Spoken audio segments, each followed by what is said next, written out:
یہ کوئی معمولی عظمت نہیں ہے، یہ کوئی معمولی فضیلت نہیں ہے۔ ابی بن کعب رضی اللہ عنہ کے متعلق حدیث میں آتا ہے کہ ایک دفعہ نبی صلی اللہ علیہ وسلم نے انہیں فرمایا کہ اقرأ علی القرآن، اے ابی مجھے قرآن پڑھ کر سناؤ۔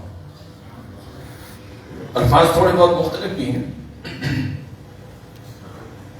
تو وہ کہنے لگے اللہ کے رسول علیہ کا انزل علیہ کا قرآن آپ پر نازل ہوا ہے اور میں آپ کو پڑھ کر سناؤں۔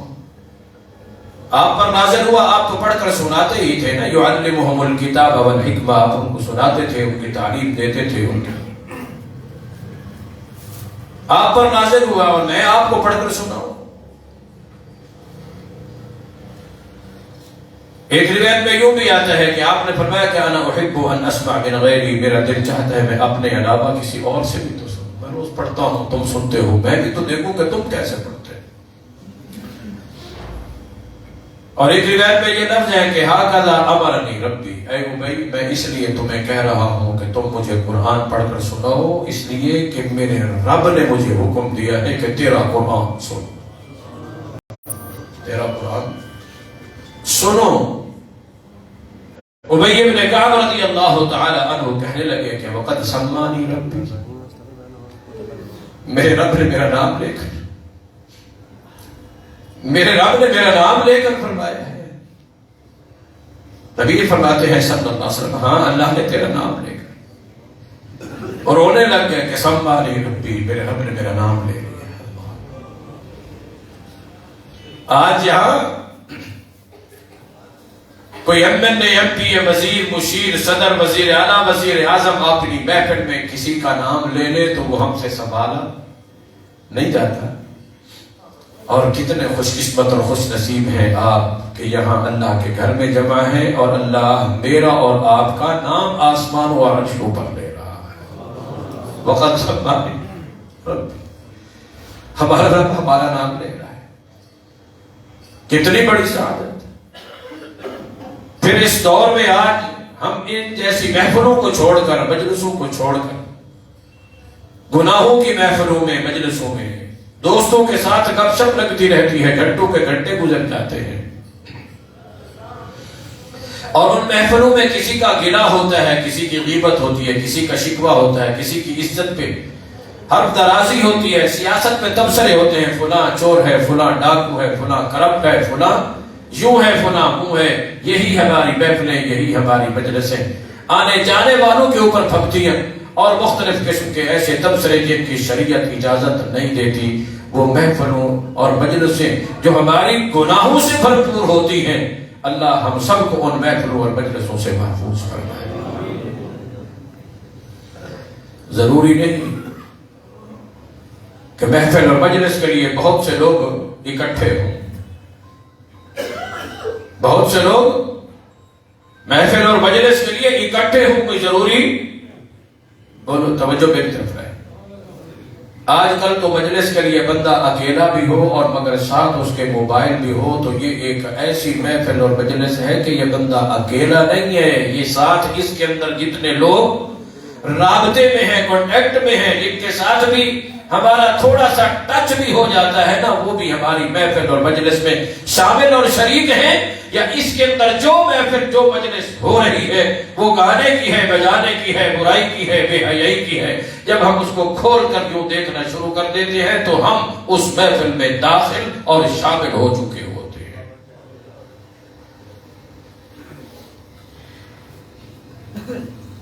اپنی محفلوں کو پاک کیجئے، اپنی مجلسوں کو پاک کیجئے۔ ہاں اس میں قرآن کی مجلسیں بھی ہوتی ہیں، حدیث کی مجلسیں بھی ہوتی ہیں، لیکن براہ راست علماء کی محفل میں شامل ہونا، شریک ہونا، ان سے زیارت اور ان سے ملاقات اور ان کے ساتھ مل کے بیٹھنا۔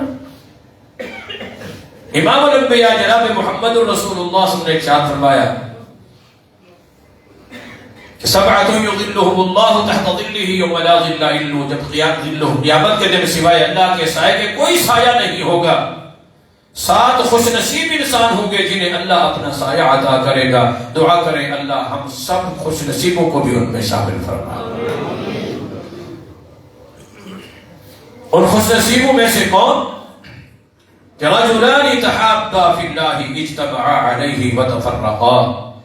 وہ دو مومن، وہ دو مسلمان، وہ جو موحد آپس میں ایک دوسرے کے ساتھ محبت کرتے ہیں تو کسی دنیاوی غرض کے لیے نہیں، کسی دنیاوی مقصد کے لیے نہیں، کسی سیاسی فائدے کے لیے نہیں، کسی دنیاوی منافع کے لیے نہیں، وہ آپس میں ایک دوسرے کے ساتھ محبت کرتے ہیں. تو کس لیے؟ اللہ کے لیے، اللہ کی رضا کے لیے، اللہ کو راضی کرنے کے لیے. اور اس محبت کے تحت اجتماع علیہ وتفرقا علیہ، اکٹھے بھی ہوتے ہیں تو اللہ کی محبت کے لیے، اللہ کے دین کے لیے، اللہ کو راضی کرنے کے لیے. اور اگر جدا بھی ہوتے ہیں، الگ بھی ہوتے ہیں تو اللہ کی رضا کے لیے اور اللہ کے حکم کے لیے، اللہ کے دین کے لیے. تو فرمایا ایسے دو آدمی جو آپس میں صرف اور صرف اللہ کی رضا کے لیے ایک دوسرے سے محبت کرتے ہیں اور اس انداز کے دینی محفلوں اور مجلسوں میں ایک دوسرے کے ساتھ محبت کرتے ہوئے دین کے لیے، اللہ کی رضا کے لیے، اللہ کی محبت کے لیے جمع ہوتے ہیں. قیامت کے دن جب انبیاء بھی پریشان حال ہوں گے، سلم سلم کی صدائیں ہوں گی، مگر اللہ رب العالمین اپنے ان دو بندوں کو قیامت کے دن کی دھوپ، تپش، عذاب، ہولناکی اور اس زلزلے اور بڑے عذاب سے بچا کر اللہ اپنا سایہ عطا فرما دے گا. یہ انہی محفلوں میں جمع ہونے کی برکت ہے، انہی کی عظمت ہے، انہی کی فضیلت ہے. خوش قسمت لوگ اور خوش نصیب لوگ ہیں جو ایسی محفلوں کا اہتمام بھی کرتے ہیں، انتظام بھی کرتے ہیں، ٹائم بھی نکالتے ہیں، وقت بھی نکالتے ہیں اور علماء کی محفلوں میں آ کر، مجلسوں میں آ کر شامل اور شریک ہو کر براہ راست قرآن اور حدیث کا علم سیکھتے ہیں، سنتے ہیں. قرآن کا سننا، حدیث کا سننا، دین کا سننا،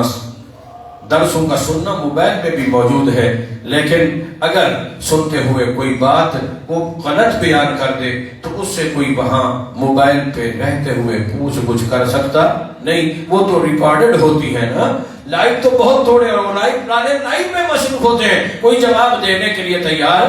نہیں ہوتا. لیکن جب عالم کے ساتھ بیٹھتے ہیں دل میں کوئی شک و شبہ ایسا پیدا ہو بھی جاتا ہے جو انسان کے اپنے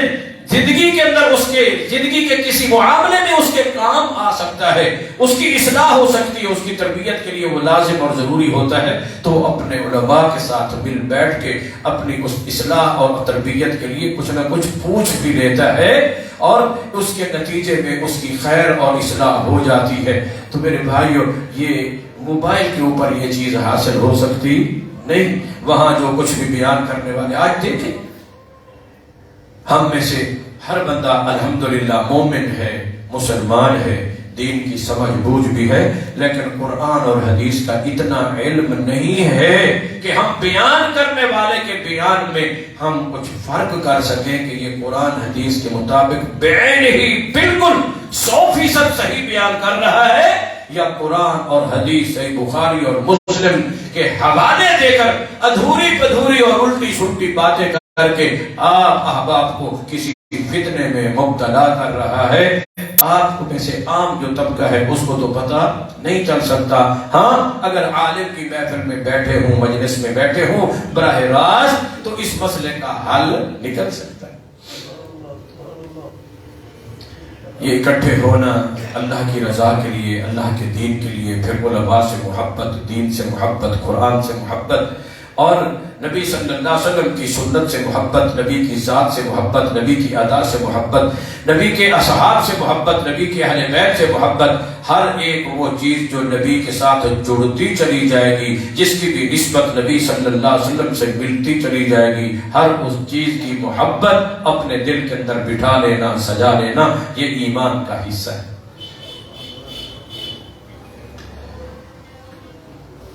ہماری خوش قسمتی ہے اللہ تعالیٰ کے فضل و کرم سے آج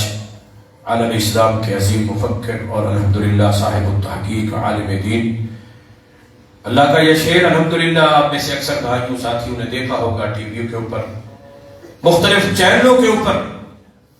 جب دائیں بائیں آگے پیچھے